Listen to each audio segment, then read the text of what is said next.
Hello fellow aspiring writers, I'm Meg and I'm here to walk you through how to get your articles published in magazines. I've done this once or twice before, so I kinda know what I'm talking about. More importantly, I'm here to help you. Really.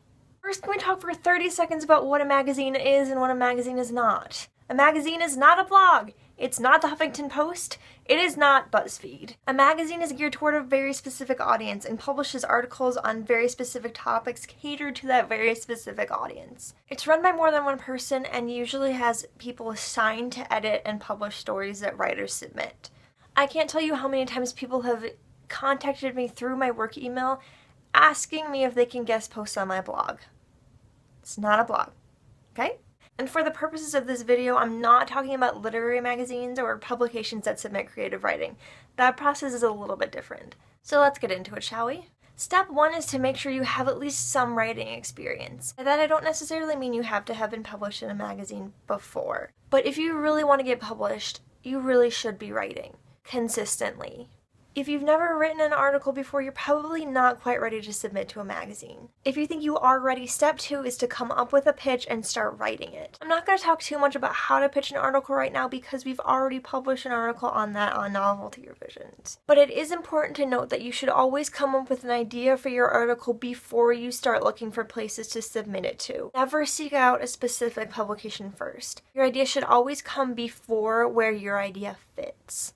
Some magazines will ask you to pitch your idea before you actually write the article, and from there they'll either accept, reject, or ignore it. But some will ask for the article right up front along with the pitch, so it doesn't hurt to start writing the article when you come up with the idea for it, even if it's just outlining your main points. Step 3, find a few magazines that fit the niche of your article. Your pitch or article will usually have a specific audience and niche. For example, I mostly write health and nutrition articles for young women. I'm going to look for articles that are geared toward young women and have articles on health and nutrition. Step 4, do your research and pick one magazine to target first. This step and step 5 are the most important. You must do your research before you interact with anyone from that magazine. Pay attention to what they do and do not write about. Know exactly who they're speaking to and know exactly how your goal to publish an article fits with what they're trying to do. This article seems to fit right in with what we're trying to accomplish at XYZ Magazine should be the type of response that an editor can send back to you. Step 5.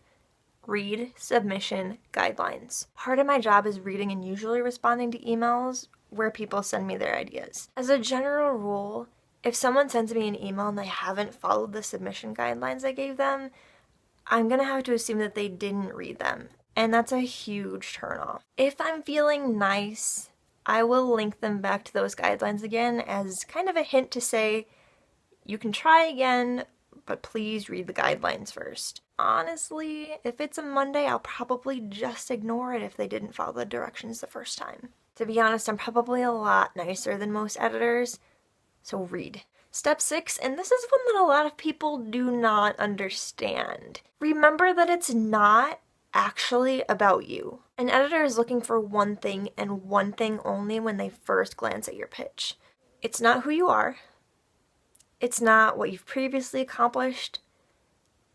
And it's not the goal that you're trying to accomplish by submitting a pitch to them. An editor needs to know what your article is about and how their readers are going to benefit from reading it. Simple, straightforward. It's okay to include a paragraph introducing yourself, but always relate it back to these two things. What are you writing about, and how is it going to benefit XYZ Magazine's audience? And finally, step 7.